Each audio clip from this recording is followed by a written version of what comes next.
Bienvenidos al libro foro Rubén Darío, popular, clásico y profundo, que organiza PEN Nicaragua.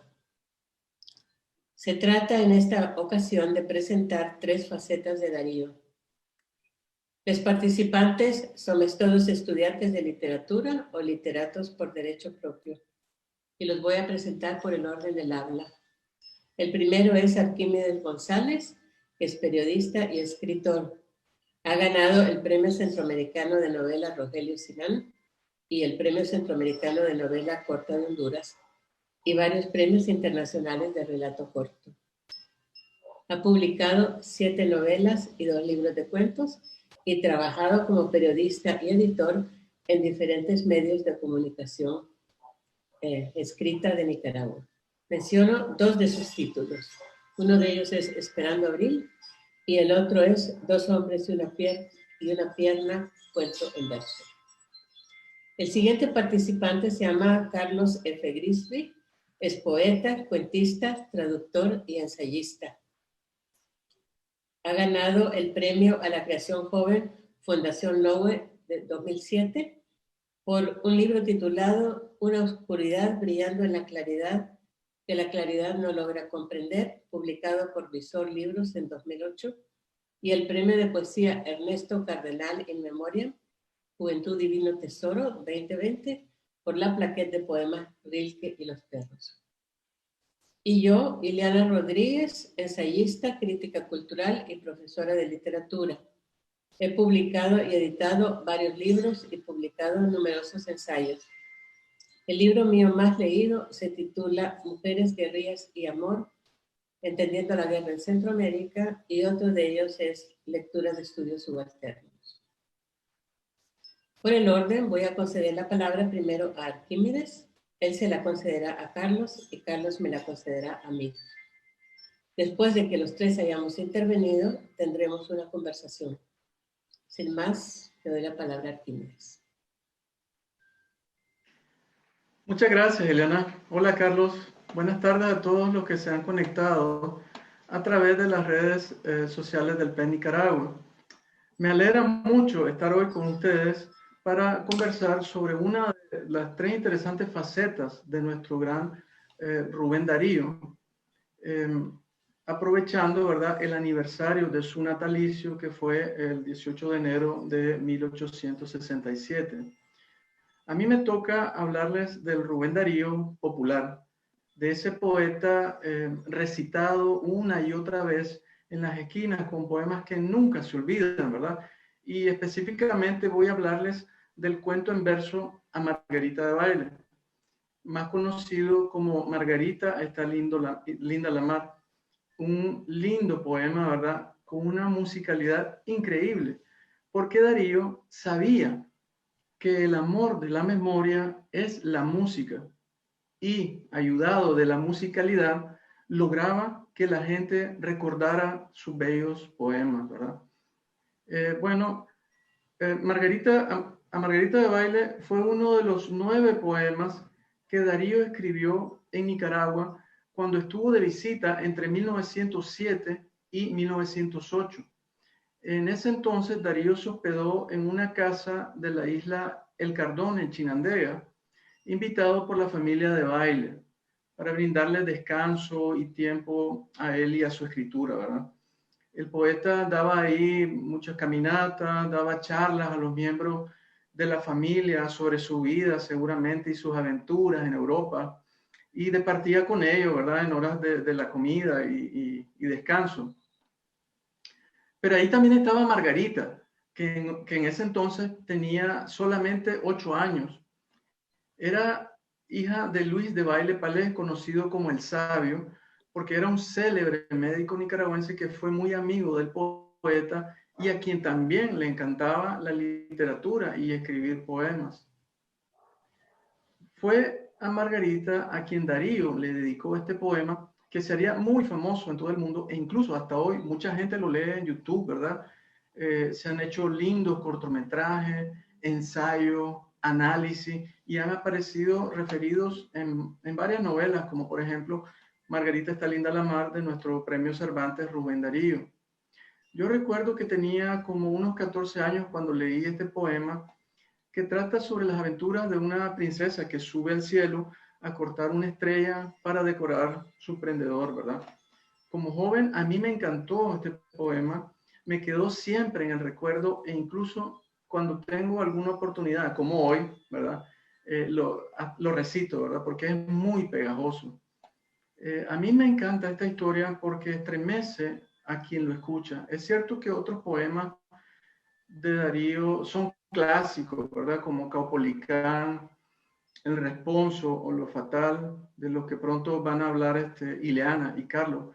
Pero este poema es fantástico y a la vez tan sencillo que es entendido por la mayoría de la gente y pienso que para cualquier poeta y para cualquier escritor, ser entendido es su máxima aspiración. En resumen, para mí, después de leer en mi juventud a Darío, creo que fue un escritor que, fíjense que le puso color, le puso música, le puso destello a todos sus escritos, desde la poesía hasta la crónica. Darío era un poeta descriptivo que yo creo que hasta se propuso conscientemente como meta y objetivo personal resucitar parte de la métrica de la época romana, escribiendo poemas a veces cargados incluso de escenas pomposas, ¿verdad? Muy lindas, como las que aparecen también en los libros de la Ilíada o de la Odisea, o también llevándonos a esa Francia del Rococó, a esa Francia de las princesas, de la opulencia, de Versalles, de los cisnes y violines, ¿verdad? De las panoplias y los paladines, esas palabras lindas, ¿verdad? Siempre aparecen en su poema, por lo que creo que fue un escritor que revolucionó todo lo que hasta ese momento se consideraba como poesía. Si ustedes se fijan, leyendo a Darío, nos podemos dar cuenta que también renovó varias palabras del vocabulario que en ese entonces ya para muchas personas estaban caducadas u obsoletas, ¿verdad? Pero Darío les dio un nuevo giro, un nuevo valor estético, como palabras que pues, se me vienen a la mente como lilial, ¿verdad? Bicorne, liróforo, perlar, nefelibata, ¿verdad? Por ejemplo, nefelibata, ¿verdad? Ahora, solo me voy a referir un momentito a nefelibata. Esta palabra aparece en el poema Epístolas del libro El Canto Errante. Este poema fue dedicado a la esposa del escritor argentino Leopoldo Lugones. En uno de los versos, Rubén Darío escribe que ando nefelibata por las nubes, ¿verdad? Esta palabra Darío la unió de dos palabras griegas, nefele, que significa nube, y bates, que significa el que anda, para crear una palabra, ¿verdad? Imagínense el ingenio, la inventiva, ¿verdad?, que tenía Darío. Y recuerdo, sé que esta palabra la incluyó la Real Academia Española en 1984, ¿verdad?, entre las palabras del uso en español. Pero bueno, entonces antes de leerles el poema a Margarita de Baile, yo quisiera solamente explicarles muy brevemente algunas palabras que aparecen en el escrito. Por ejemplo, azahar es una flor blanca de naranjo, muy bonita. Malaquita es una piedra preciosa que usamos mucho en las joyerías o en la decoración, también se ve mucho esta palabra. Y el famoso manto de tisú es una tela entretejida con hilos de oro y plata, ¿verdad? Entonces, esas son, creo, las tres palabras que a veces no logramos entender. Y ahora, pues, les voy a leer el poema, ¿verdad? Margarita, está linda la mar, y el viento lleva esencia sutil de azahar. Yo siento en el alma una alondra cantar tu acento. Margarita, te voy a contar un cuento. Era un rey que tenía un palacio de diamantes, una tienda hecha del día y un rebaño de elefantes, un kiosco de malaquita y un gran manto de tisú, y una gentil princesita, tan bonita Margarita, tan bonita como tú. Una tarde la princesa vio una estrella aparecer. La princesa era traviesa y la quiso ir a coger. La quería para hacerla decorar un prendedor con un verso, una perla, una pluma y una flor. Las princesas primorosas se parecen mucho a ti. Cortan lirios, cortan rosas, cortan astros, son así. Pues se fue la niña bella bajo el cielo y sobre el mar a cortar la blanca estrella que la hacía suspirar. Y siguió camino arriba por la luna y más allá. Mas lo malo es que ella iba sin permiso del papá. Cuando estuvo ya de vuelta de los parques del Señor, se miraba toda envuelta en un dulce resplandor. Y el rey dijo: ¿qué has hecho? Te he buscado y no te hallé. ¿Y qué tienes en el pecho que encendido se te ve? La princesa no mentía, y así dijo la verdad. Fui a cortar la estrella mía a la azul inmensidad. Y el rey clama: ¿no te he dicho que el azul no hay que tocar? ¡Qué locura! ¡Qué capricho! El Señor se va a enojar. Y ella dice: no hubo intento. Yo fui no sé por qué, por las olas y en el viento, que la estrella y la corté. Y el papá dice enojado: un castigo has de tener. Vuelve al cielo y lo robado vas ahora a devolver. La princesa se entristece por su dulce flor de luz, cuando entonces aparece, sonriendo el buen Jesús. Y así dice: en mis campiñas esa rosa le ofrecí. Son mis flores de las niñas que al soñar piensan en mí. Viste el rey ropas brillantes y luego hace desfilar 400 elefantes a la orilla de la mar. La princesa está bella, pues ya tiene el prendedor en el que lucen con la estrella, verso, perla, pluma y flor. Margarita está linda la mar, y el viento lleva esencia sutil de azahar. Tu aliento, ya que lejos de mí vas a estar, guarda, niña, un gentil pensamiento al que un día te quiso contar un cuento. Muchas gracias. Yo estoy muy conmovido de leer este hermoso poema, ¿verdad? Y ahora cedo la palabra a Carlos e Ileana para que ellos comenten sobre los poemas de Darío, y más tarde seguro que tendremos un buen intercambio de ideas sobre estas facetas de nuestro gran poeta. Gracias, Arquímedes. Yo, a diferencia de Arquímedes, no voy a leer todo el poema que me tocó, que es Responso, ¿no? A mí me tocó el Darío clásico, y por clásico entiendas el Darío culto o el Darío de oficio, ¿no? El que cultiva el oficio poético. Y el Responso en particular es un poema famosamente difícil de Darío, ¿no? Hay una anécdota, no sé si espuria, que se suele atribuir a García Lorca. Ileana me la comentó hace una semana, de hecho, según la cual García Lorca decía que cuando leía el verso, cuando leyó por primera vez el verso, que púberes canéforas te ofrenden el acanto, la única palabra que entendió ese verso era la palabra que, ¿no? Entonces, yo quiero usar esa anécdota como una suerte de punto de partida para hablar de, por un lado, la oscuridad del poema, la dificultad del poema, lo que es el Darío,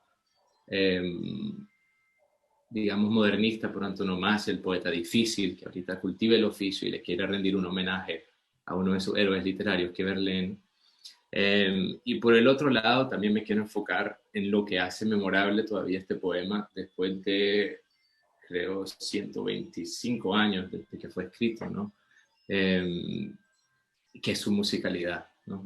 Una musicalidad que nos seduce todavía, que es memorable y que ha persistido a lo largo de la historia, ¿no? En la lengua española como una suerte de monumento poético, ¿no? Entonces, para desentrañar esa oscuridad, esa dificultad del poema, voy a sacrificar algunos minutos de lectura, y en lugar de ello me interesaría contextualizar el momento en que Darío escribe este texto, ¿no? ¿Qué es lo que está pasando? ¿Qué le rodea? Y cuál puede ser el propósito en escribir un texto tan difícil o tan particular en este caso, ¿no? Darío lo escribe en 1896, que es el mismo año en que muere Verlaine. Verlaine, poeta francés, uno de los héroes literarios de Darío junto a Víctor Hugo. Está el famoso verso de Yo soy aquel, que dice con Hugo fuerte y con Verlaine ambiguo, ¿no? Él se definía según sus héroes literarios. Verlaine se muere ese enero, y curiosamente Prosas Profanas se publica a finales de enero, de ese mismo enero, en 1896. Entonces, es un poema reciente en el momento en que él publica ese libro. Y en el momento en que muere Verlaine, Darío tiene dos reacciones. Por un lado, escribe un obituario.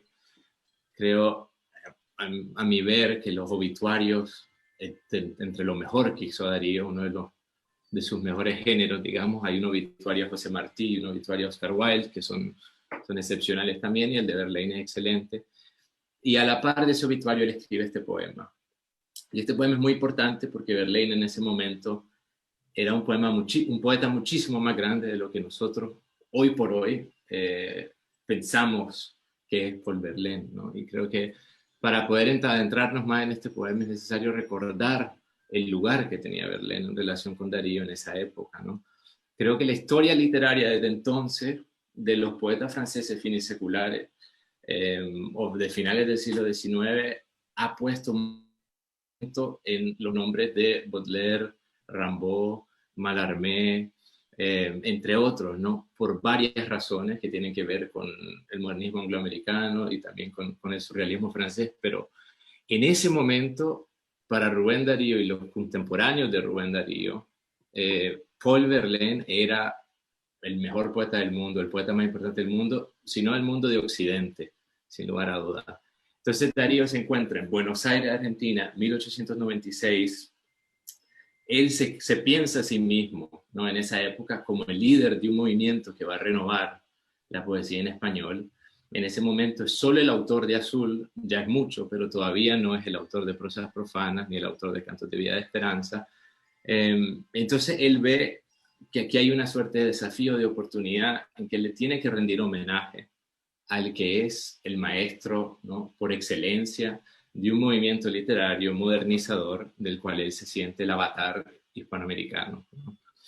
Entonces Darío intenta poner todas las claves posibles para poder cantarle a su maestro en este poema a como se merece. ¿Qué representaba Verlaine para Darío? Sobre todo la musicalidad, ¿no? El poema más famoso de Verlaine, que lo era en la época y lo sigue siendo, es Arte Poética, y empieza con un verso que dice de la musique avant toute chose, o de la música ante todo. Entonces, debido a eso, Darío, vamos a ver que en la primera estrofa del poema, por ejemplo, nos va a llenar de símbolos musicales el poema. La voy a leer porque creo que también nos lleva a tener un sentimiento palpable de la dificultad del poema, particularmente en el léxico, ¿no? Padre y maestro mágico, liróforo celeste, que al instrumento olímpico y a la siringa agreste diste tu acento encantador. Pánida, pan tú mismo, con coros condujiste hacia el propilio sacro que amaba tu alma triste al son del sistro y del tambor. Entonces tenemos varias palabras que refieren a instrumentos musicales por la razón que explicaba antes, ¿no? Liróforo celeste, liróforo es decir, portaliras, siringa agreste, sistro, tambor, coros, etc. Entonces Darío ya está ahí, digamos, poniendo la pauta de lo que significa Verlaine para su tradición poética. Ahora, él usa un montón de palabras raras y extrañas que usaron solo los modernistas y nosotros desde entonces casi no hemos vuelto a usar, algunas de las cuales ya mencionó Arquímedes, como liróforo, ¿no? O pánida, que Darío toma de otro poeta francés, Leconte de Lisle, que era un prolífico traductor del griego y que inventaba neologismos cuando, en su opinión, un texto en griego de otra manera le era imposible. Entonces inventó neologismos como liróforo y pánida, que Darío luego toma para sí mismo y los transpone al castellano como es parte de su proyecto de renovación, y debido a que en este caso él le tiene que cantar al maestro, ¿no?, de la poesía en el mejor de los términos, ¿no?, él está demostrando, digamos, toda su arma, y la más sofisticada en este caso. Ahora, conforme avanza el poema, Darío pasa del registro, o digamos de la simbología meramente musical, a algo pastoral, ¿no? Él empieza a describir la tumba de Verlaine como un lugar de regocijo y de celebración silvestre, porque para Darío el dios Pan, o los sátiros, ¿no? Representan, digamos, el erotismo masculino o la lujuria misma. Y ese era un aspecto de la obra de Verlaine con el cual Darío se identificaba sobremanera. Ahora, él hace eso y lo tiene que hacer con una música que tiene que ser de la más para poder estar a la altura de su maestro. Entonces, a ese fin voy a leer 2 estrofas que en mi caso particular son de mis preferidas, ¿no? Para que escuchemos cómo él, usando la alta música, en realidad pinta una suerte de retrato de paisaje bucólico de la tumba de su maestro, ¿no? Que si posarse quiere sobre la tumba el cuervo, ahuyenten la negrura del pájaro protervo el dulce canto de cristal, que Filomela abierta sobre tus tristes huesos, o la armonía dulce de risas y de besos, de culto culto y florestal. Que púberes canéforas te ofrenden el acanto, que sobre tu sepulcro no se derrame el llanto, sino rocío, vino, miel, que el pámpano ahí brote, las flores de citeres, y que se escuchen vagos suspiros de mujeres bajo un simbólico laurel. Entonces, de nuevo, hay un registro bastante difícil, bastante oscuro, porque Darío está desplegando, digamos que todas sus armas para mostrar que él es un iniciado en la sociedad exclusiva de los poetas renovadores, del cual Verlaine es líder, ¿no? Y al mismo tiempo lo hace con esta musicalidad que era inédita en el castellano en ese momento, ¿no? Porque él hace una combinación muy particular de alejandrinos y de eniasílabos, que hace que estos versos nos suenen, ¿no?, tan seductores, aunado a una rima interna, un uso de la literación que lo vuelve totalmente memorable. Entonces Darío sigue usando estas palabras bastante difíciles, bastante rebuscadas en su creación de este retrato, ¿no?, del lugar de celebración, que será el lugar fúnebre de Verlaine, y al final también pasa algo muy extraño en el poema, ¿no? Darío, en lugar de continuar con estas figuras paganas y mitológicas y greco-romanas, nos da un símbolo católico, un símbolo cristiano, particularmente en la última estrofa, ¿no? La voy a leer ya solo para cerrar este comentario del poema y explicar por qué usa esta simbología de Darío aquí. Y huye el tropel equino por la montaña vasta, tu rostro de ultratumba bañe la luna casta de compasiva y blanca luz, y el sátiro contemple sobre un lejano monte una cruz que se eleve cubriendo el horizonte y un resplandor sobre la cruz.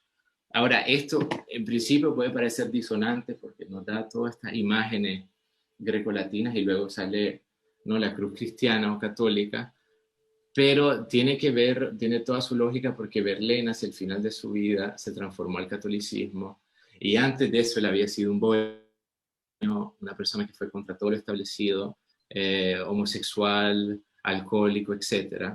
Entonces Darío en particular se ve identificado también con estas 2 facetas del poeta que es su maestro, y luego él lo va a tomar para sí mismo y lo va a desarrollar como una suerte de símbolo en su obra. Por ejemplo, en Divina Psiquis, creo que es el poema de Canto de Vida y Esperanza, él describe su alma como entre las ruinas paganas y la catedral, y es precisamente lo que él está expresando en este caso sobre Verlaine. Yo dejo ahí mi contribución y le paso ahora la palabra a Ileana. Bueno, muchísimas gracias a ustedes dos. Quiero decir que esta idea del foro vino de algo que dijo Arquímedes, que era ¿por qué no comparamos Margarita está linda la mar con el libro de Sergio? Y a mí se me vino a la cabeza la idea de cómo los niños nicaragüenses aprendemos a Rubén Darío. Entonces voy a explicar un poquito cómo vino a mí Rubén Darío. Mi abuela era directora de la Escuela Normal de Señoritas en Inotepe y contaba a sus amigas frente a mí que su nietecita de 5 años repetía los versos de Rubén Darío. Y es así como yo supe que repetía los versos de Rubén Darío, y los versos que repetía de Rubén Darío eran los más difíciles, que es el que leyó, ¿cómo se llama? Carlos, ¿verdad? Es decir, el Responso de Belén ha quedado conmigo para siempre. Pero me pregunto yo cómo es que yo aprendí esos versos, dado el caso de que no sabía leer, no podía leer. Y quiero recordarle a todos que en un momento determinado de la vida cultural nicaragüense había esas personas que declamaban y que las invitaban a todas las veladas o a todos los fines de cursos, y estas señoras recitaban, y es así, creo yo, como los niños empezábamos a oír a Rubén Darío. ¿Qué era entonces aquello que nos gustaba de Rubén Darío, o qué es lo que me gustaba a mí en particular de Rubén Darío? Uno de ellos son los cuentecitos, que de lo cual acaba de hablar Arquímedes, es decir, ¿cómo voy a resistir yo la idea de 700 elefantes desfilando a la orilla de la mar, ¿verdad? Que es una figura enorme. ¿O cómo voy a resistir yo la musicalidad de Rubén Darío? Porque esas son cosas que se sienten en el cuerpo, es decir, la poesía es un metabolismo, entra directamente. Entonces yo en Rubén Darío lo que oía era la orquesta, oía una sinfonía, oía todos los instrumentos musicales. Y lo que más me gustaba a mí eran justamente las palabras difíciles, esas que yo no conocía y que me parecían absolutamente fascinantes. Pero claro, en esos momentos yo no sabía eso que los estudiosos saben de cómo funciona la poesía. Eso de que Darío es un afrancesado, de que escribe en hexámetro absolutamente clásico, o como acaba de mencionar Carlos, en alejandrino, o en eneasílabos, es decir, uno no sabe nada de eso, pero realmente la poesía es un instrumento musical que trabaja notas musicales, y estas son las sílabas, es a partir de sílabas y el conteo silábico que uno va procesando y va metabolizando el poema. Entonces yo oigo en Rubén Darío todos los instrumentos musicales, oigo el clarín, la corneta, el tambor, lo oigo constantemente, y eso es definitivamente lo que me encanta. Entonces voy a dar un ejemplo. Los versos están compuestos de sílabas cortas y largas, y están compuestas de vocales fuertes y débiles. Y estas vocales fuertes y débiles y estas sílabas cortas y largas son las que hacen la musicalidad en el poema. Entonces leo las dos últimas estrofas del poema que me toca a mí, que es Lo Fatal, que es uno de los poemas más profundos, más filosóficos de Darío. Entonces voy a ir señalando la repetición de la palabra, del sonido, que es lo que está haciendo el verso. Y lo voy a leer enfatizando el sonido. Ser y no saber nada, y ser sin rumbo cierto, y el temor de haber sido, y un futuro terror, y el espanto seguro de estar mañana muerto, y sufrir por la vida, y por las sombras, y por lo que no conocemos, y apenas sospechamos. Leído así, ¿verdad? Está y, pero no se lee así. Ser y no saber nada, y ser sin rumbo cierto, y el temor de haber sido, y un futuro terror, y el espanto seguro de estar mañana muerto, y sufrir por la vida, y por la sombra, y por lo que no conocemos y apenas sospechamos, y la carne que tienta con sus frescos racimos, y la tumba que aguarda con sus fúnebres ramos, y no saber a dónde vamos ni de dónde venimos. Bueno, se fijan entonces cómo es leído de una manera y leído de otra manera, es decir, cómo lo leería un estudioso de literatura y cómo marcaría el ritmo y cómo lo leeríamos los demás. Bueno, ya dije que me encantan las palabras difíciles, entonces entre ellas acanto, liróforo, nenúfaro, yelmo, malaquita, tesú, etcétera, todas esas palabras que me gustaban tanto. No me gustaba, me gustan todavía. Es decir, yo quisiera usarlas en mis escritos, ¿verdad? Pero hay una conciencia de de que, ay, es una palabra muy elevada, esa palabra no la puedo usar. Bueno, otra cosa que me encanta de Rubén Darío, que no conocemos inmediatamente, pero que a medida que lo estudiamos nos damos cuenta del gigante que es. Entonces, por ejemplo, me gusta la versatilidad en la composición. Escribe poemas ligeros y alegres, escribe poemas profundos, escribe poemas de pensamiento, poemas de reflexión filosófica, escribe poemas políticos, escribe poemas de identidad, pero es decir, es realmente un gigante. Entonces leo un chiquitito, ¿verdad?, que nadie conoce, que se llama La Espiga. Mira el sutil que los dedos del viento hacen al agitar el tallo que se inclina y se alza en una rítmica virtud de movimiento con el áureo pincel de la flor de la haringa. Que ese es el poema que se llama La Espiga, ¿verdad? Bueno, ¿qué otra cosa me encanta de Darío? Que todos repetimos sus versos ya como que si fueran de todos, como el sentido común. Es decir, los versos de Darío son sentido común. El sentido común es un pensamiento que en un momento fue inventado por un filósofo, pero cuando se repite, se repite, se repite, ya nos pertenece a todos y entonces es sentido común. Entonces doy ejemplos que todos conocemos, ¿verdad? Ya viene el cortejo, ya viene el cortejo. Juventud, divino tesoro, te vas para no volver. Es decir, si yo digo esto a cualquiera, todo mundo me completa el verso, ¿verdad? Yo soy aquel que ayer nomás decía, era un aire suave de pausados giros, el mar como un vasto cristal azogado, ¿verdad? Son líneas de versos que nosotros repetimos en Nicaragua. Bueno, ¿qué otra cosa es importante de Darío? Darío dialoga con sus interlocutores. Y hay veces la persona está directamente enunciada en el poema y hay veces está implícita en el verso. Por ejemplo, Margarita, está linda la madre, ¿verdad? Es decir, ahí está dirigiéndose a una persona. Joven, te ofrezco el don de esta copa de plata. Pero hay otro que tiene un destinatario implícito, que es dichoso el árbol que es apenas sensitivo.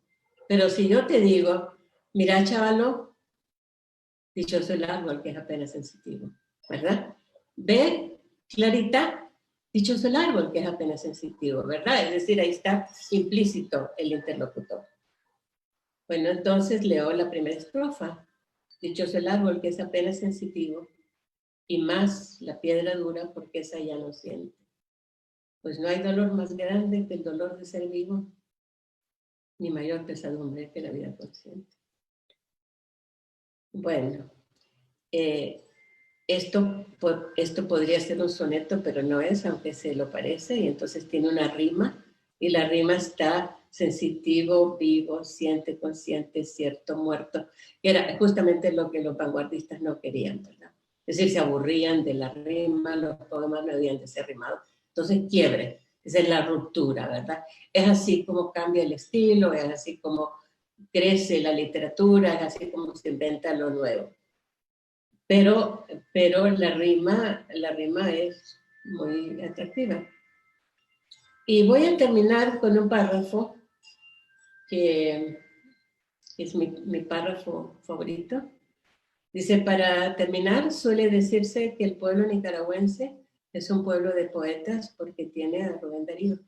Y yo quisiera invertir el dicho y decir que Rubén Darío, padre del modernismo en lengua castellana, señor de los tristes, poeta tan laureado que todos dicen que es de su país, audaz, cosmopolita, aristócrata de la palabra, arrogante, decadente, afrancesado, periodista, cuentista, traductor, argentino, chileno, español, maestro de ritmos y de los secretos de la lengua, renovador, creador de formas, esteta del monosílabo diamantino como I, del plano de las sonoridades, del tic fonético de la diéresis, repertorista de preposiciones, conjunciones y adverbios, base del boato, del nombre, del poeta por excelencia, que nació ya en un pueblo de poetas, que yo puedo oír a diario en la lengua popular, pero que él escribió, sistematizó, publicó,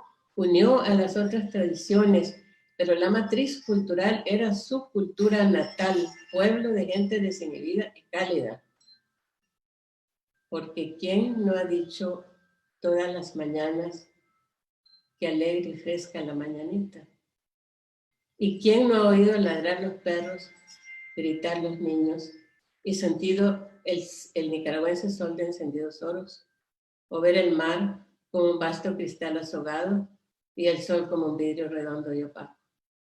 Bueno, aquí dejo mi intervención y quisiera invitar a mis compañeros de foro a reaccionar a cada una de las presentaciones que hemos hecho. Por ejemplo, ¿qué quiere decir que yo digo que empecé a leer a Darío? No a leerlo, empecé a repetir a los 5 años, pero Arquímedes dice que él lo leyó justamente el despertar de la adolescencia.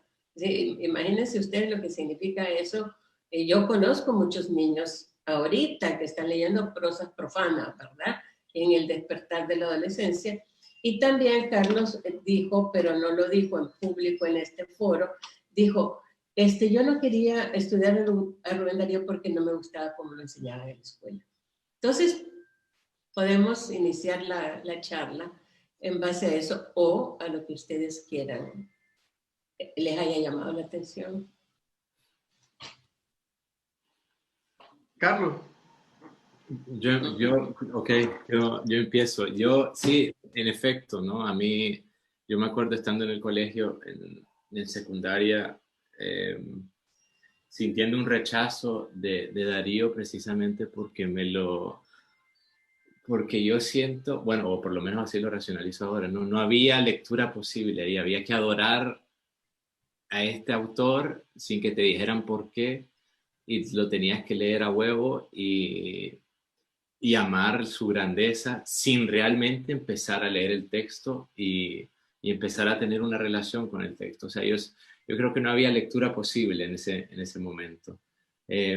A la vez, obviamente, yo como un chavalo que tenía aspiraciones a escribir, tenía que tomarme muy en serio este autor que me estaban enseñando, y recuerdo que con un amigo habíamos inventado un juego de cómo cada uno tenía que adivinar cómo iba a terminar ciertos versos de la estrofa mientras leíamos los poemas de Darío. Pero en el aula de clase me causaba un rechazo total por eso de querer imponer un respeto que no te han explicado de antemano siquiera. ¿Y ahora? A mí me pasó diferente. Afortunadamente, no recuerdo mucho que me lo hayan enseñado en el colegio. Más bien me acuerdo que por voluntad propia comencé a leerlo y me encantó porque a mí me gustaba buscar las palabras en el diccionario. Yo sé que alguna gente, ¿verdad? Cuando decían, por ejemplo, ínclitas, razas, ubérrimas, salían corriendo, ¿verdad? ¿Qué es eso, no? Pero a mí me encantaba buscar las palabras en el diccionario, me parecía muy bonito, muy curioso, y siempre que yo leo un libro encuentro palabras que no sé, ¿verdad? Una o dos palabras, y siempre recurro al diccionario, y eso siempre me recuerda a Rubén. Pero yo sí comprendo que en el colegio como que se le obliga al estudiante, ¿verdad? A leer a un Rubén que no comprende.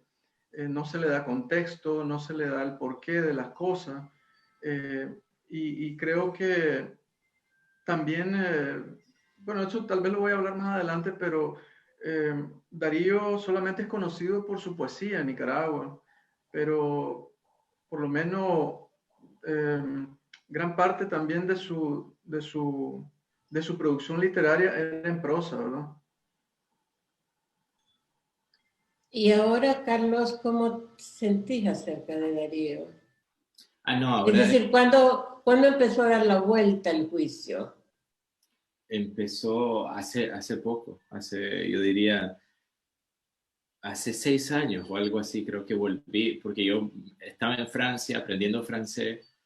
eh, como- y bueno, ya sabía de la experiencia de Darío y por ahí como para sentir una conexión empecé a leer particularmente sobre la experiencia de Darío en Francia, ¿no? Y me pasó algo muy divertido que a la gente que creo que europeos le encuentran muy divertido, que Víctor Hugo, cuando yo lo leía en francés, me sonaba dariano, totalmente dariano, ¿no? Que debería ser al otro lado, ¿no? En el otro sentido, ¿no? Darío es huguesco, no al revés, pero me parecía casi un déjà vu constante y a partir de ahí empecé, creo, a construir una relación con la obra de Darío y terminé haciendo mi tesis doctoral sobre la obra de él.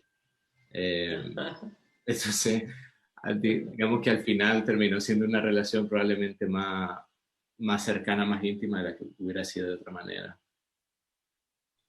Y Arquímedes, contanos un poquito esa relación que vos querías establecer entre Darío y Sergio Ramírez a través del título de la novela y del poema. No, solamente pues me refería a que también se han tomado como referencia, ¿verdad?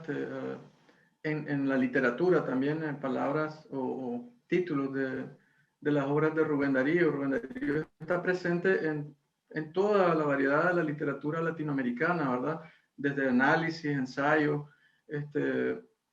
prosa, incluso hasta estábamos hablando antes de que empezáramos, incluso pues tenemos en Nicaragua a GRN que hacía unas parodias, ¿verdad? Que eran muy bonitas durante la dictadura somocista sobre los poemas de Rubén Darío. Entonces, siempre ha estado presente el tema de Rubén, incluso en muchos libros de los nicaragüenses, siempre está esa sombra de Rubén porque es la que en verdad nos ha alimentado, nos ha influenciado y sigue detrás de nosotros, ¿verdad? Como un estandarte de calidad. Sí, Yo no soy estudiosa de Darío. Yo no soy estudiosa de poesía. Yo soy estudiosa de prosa. Yo leo a Darío. Yo gozo a Darío. Pero para este libro foro, como que se me fue abriendo más y más y más, y me parecía extraordinario cómo hay facetas de Darío que no conocemos, ¿verdad? Una de ellas es cierto, el Darío prosista. Vos decías, Arquímedes, que hay que ver cómo la prosa sostuvo la poesía en Darío, ¿verdad? Porque económicamente él vivió más de su... Es decir, ¿qué poeta vive de su poesía? ¿Ustedes saben algún poeta que viva de su poesía? En general es más fácil ser prosista, es decir, es más fácil ganarse la vida como prosista que ganarse la vida como poeta. ¿Qué piensan ustedes? Sí, yo estoy de acuerdo. Si usted ve, ¿verdad? En la historia de la vida de Rubén, yo creo que la prosa, la crónica, fue la que financió gran parte de su poesía y que le permitió dedicarse a ella sin comprometer su economía, ¿verdad? Como decía antes, yo creo que casi 2/3 de la producción de Darío son en prosa. Y yo creo que también el periodismo le sirvió a Darío para comprender que el ser más accesible en palabras, ¿verdad? No le restaba calidad literaria a su obra y lo demostró escribiendo crónicas bellísimas, ¿verdad? Sobre ciudades, personajes, la comida, la naturaleza, ¿verdad? En América del Sur, en España.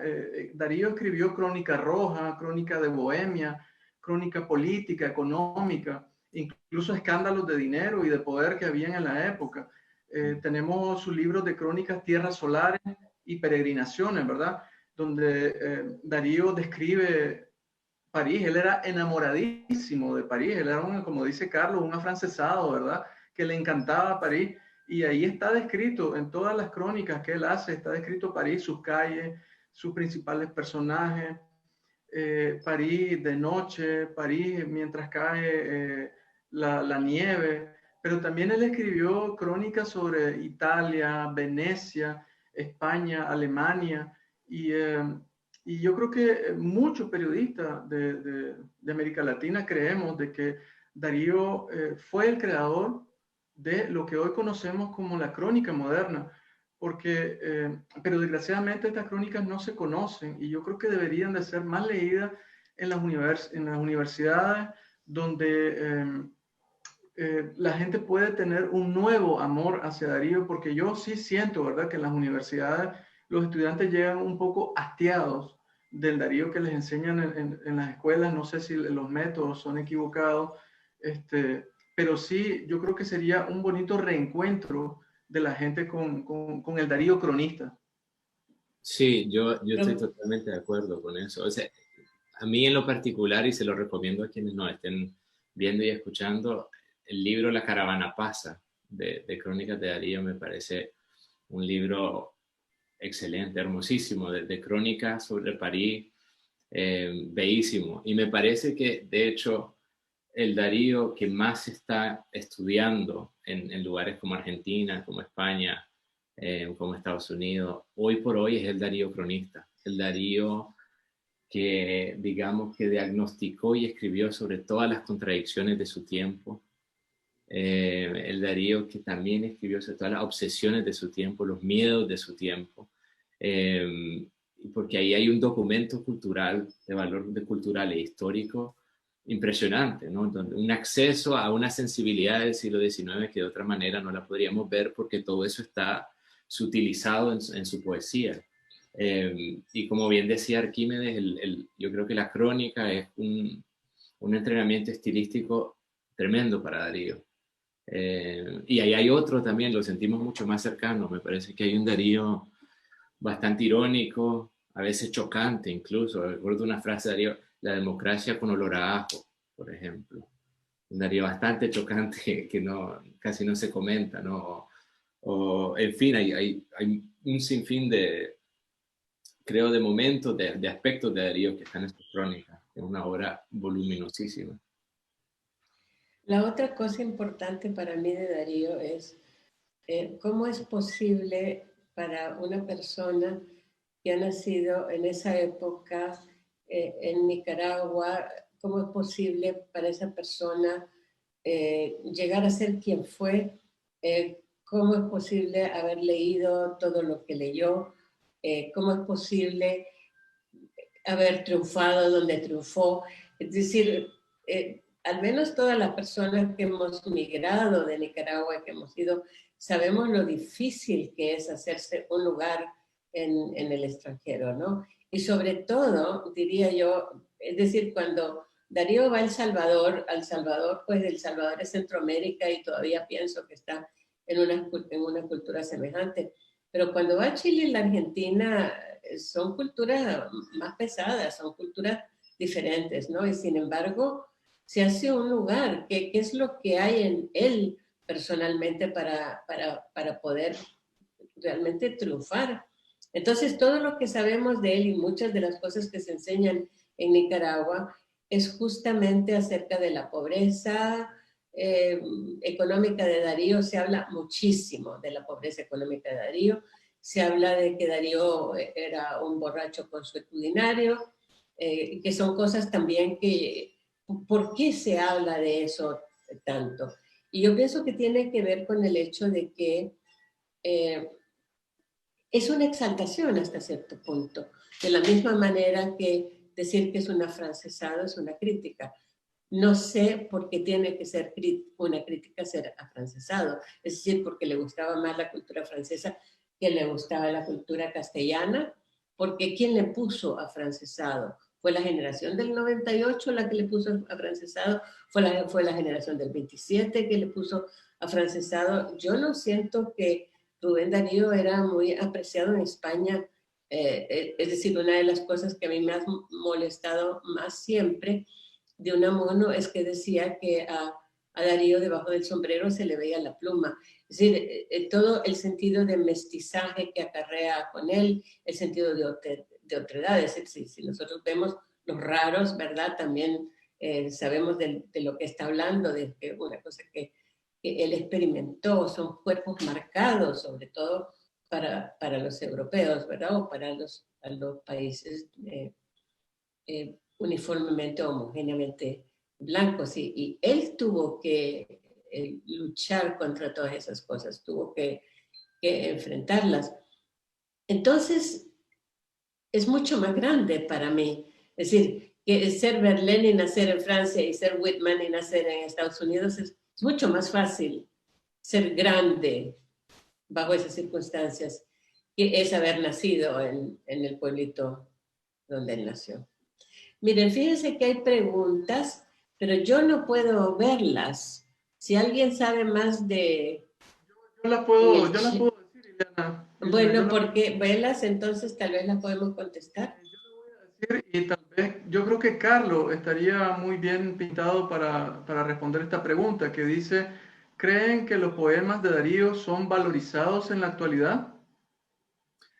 Yo creo que sí, o sea, desde un punto, por un lado, creo que, digamos, desde el valor canónico que tiene la poesía de Darío, poemas como Lo Fatal, como Margarita, como Responso, creo que todos reconocemos, creo que se reconoce unánimemente entre críticos, escritores, académicos, etcétera, que son grandes momentos digamos, de la historia literaria de la lengua española.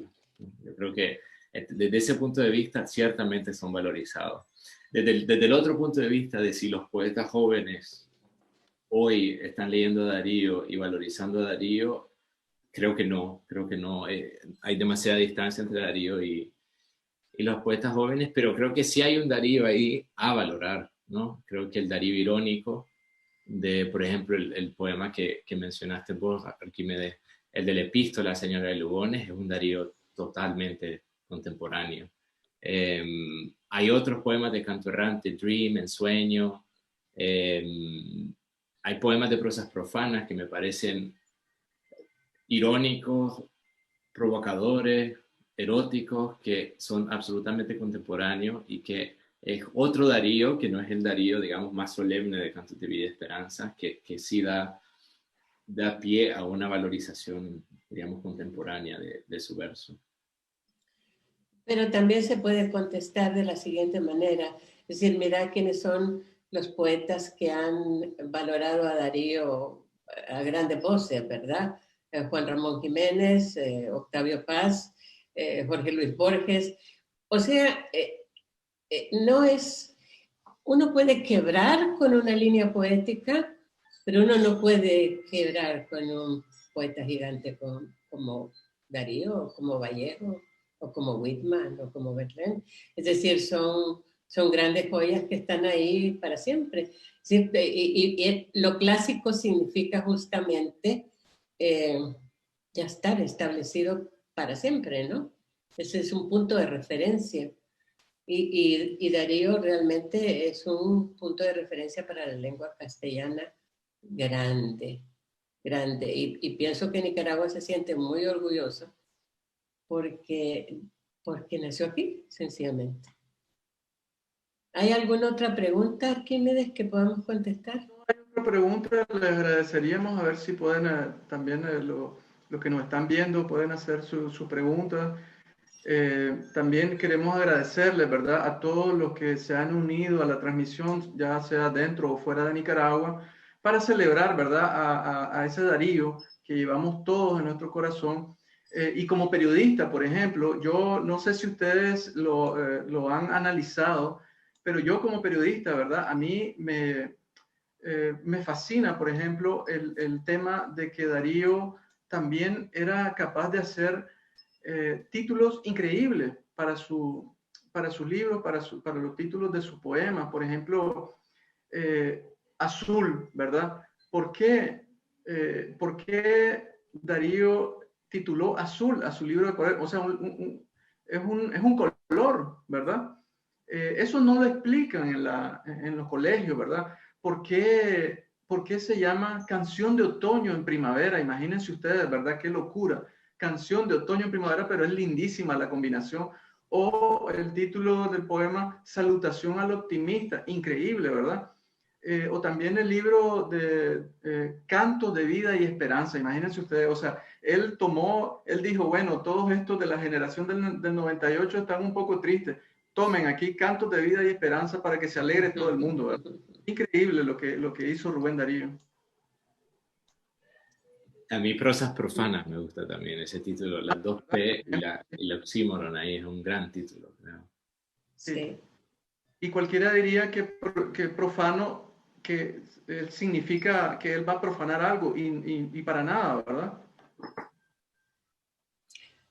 Sergio Ramírez tiene un libro que se llama El Señor de los Tristes, y en ese libro, que no circula mucho desafortunadamente porque es un libro fabuloso, hay un encuentro entre Darío y Juan Ramón Jiménez, en el cual Darío establece una conversación con Rodrigo de Maeztu sobre el desarrollo.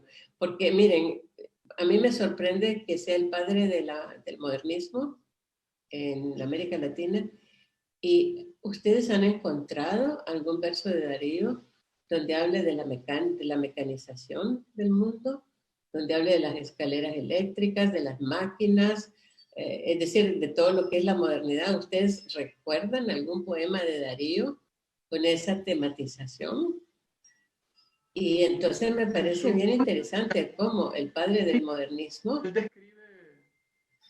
es decir,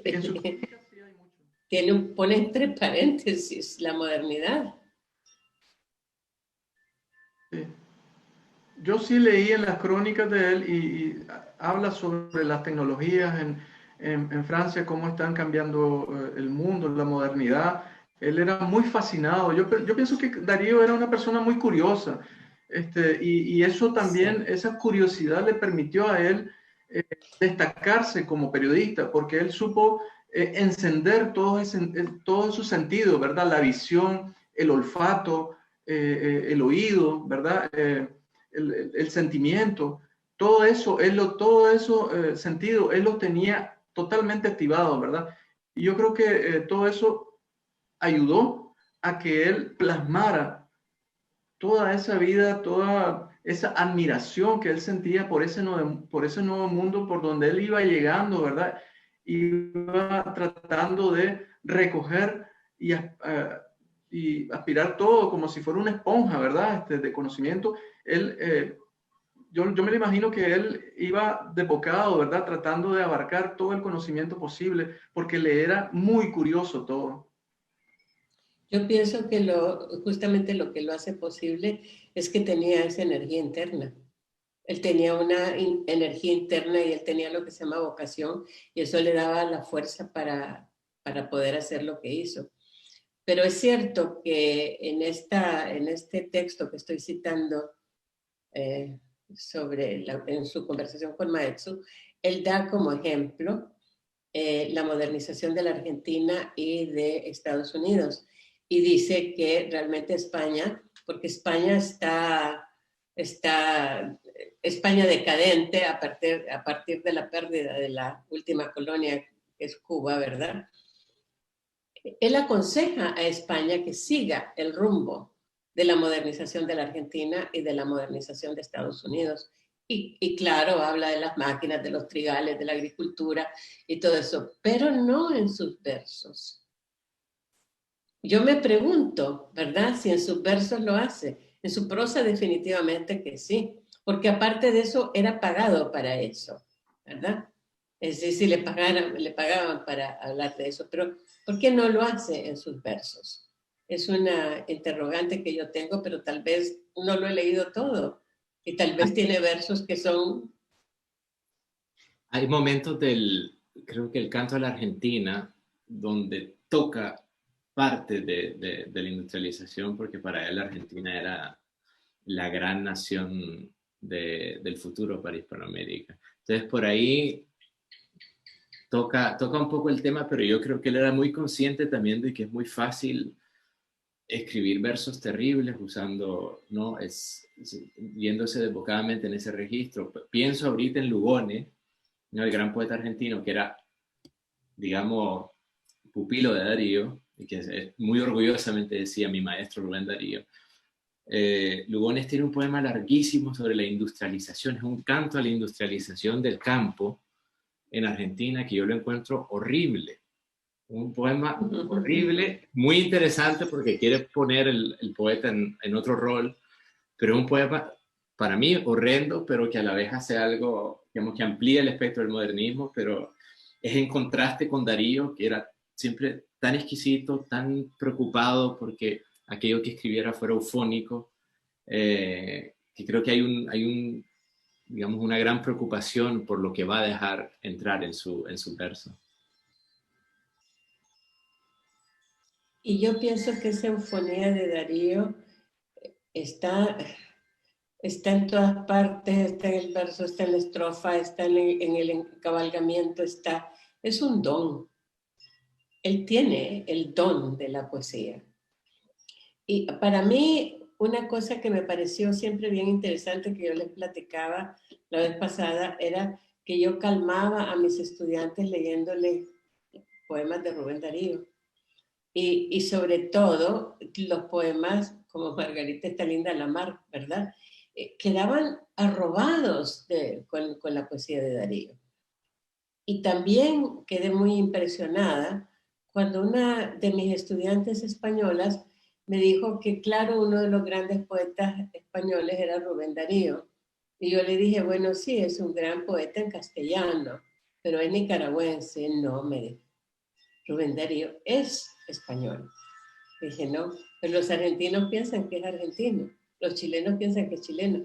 Así que eso me parece el mayor homenaje, es decir, eso muestra que hizo suya la lengua de la mejor manera posible. Bueno, es una lástima que no sepamos cómo ver esos 11 chats que hay ahí, pero vos podés verlos, ¿verdad? Veamos uno más y terminamos el foro. Hay uno que dice, que habla sobre lo que hemos estado hablando, ¿verdad? De que dice que los jóvenes en Nicaragua amamos y leemos la grandiosa literatura de Darío, y aunque su modo de escritura sea actualmente llamado obsoleto, apreciamos el estilo de de la escritura de sus versos. No se puede decir que haya alguien que imite su estilo, pues nunca nadie lo logrará. Sin embargo, sería interesante que se promoviera y valorara este complejo escribir. Sí, yo sí estoy de acuerdo con él. Yo no creo que Darío esté obsoleto, yo creo que está más vigente que nunca, ¿verdad? Tiene un pensamiento bastante avanzado, incluso para su época. También su propuesta en su crónica hacían ver de que la libertad, ¿verdad? La democracia iba a promover el avance social en las sociedades, ¿verdad? Y él lo miraba en Francia, eso, como la discusión de las ideas, como el debate en la política y en la poética también, ¿verdad? Porque se debatía mucho en ese entonces entre ellos, entre todos los amigos poetas de Rubén, sobre el estilo, sobre la forma, y a él le encantaba toda esa lluvia, ¿verdad? De discusiones, de ideas, de las que salía siempre nuevas ideas y nuevos debates, y él seguramente vivía encantadísimo. Yo me lo imagino debatiendo hasta alta hora, ¿verdad? Con sus amigos y yendo y hablando interminablemente por las calles de París. Y en eso es que Rubén es actual, ¿verdad? Yo creo, y también es actual su forma de escribir, ¿por qué no? Incluso en su crónica, las crónicas que hace Rubén Darío son bellísimas, incluso hoy, ¿verdad? Son crónicas que dan mucho detalle, logras comprender quién es el personaje, qué es lo que piensa, a qué se dedica.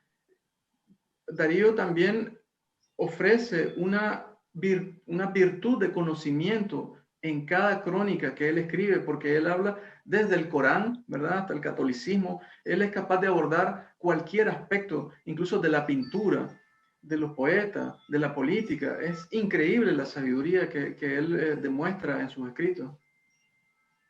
Bueno, quizás vamos a cerrar este libro foro de 3 enamorados de Darío con una propuesta para PEN Nicaragua de que haga un libro foro sobre las crónicas de Darío para ponerlas en escena.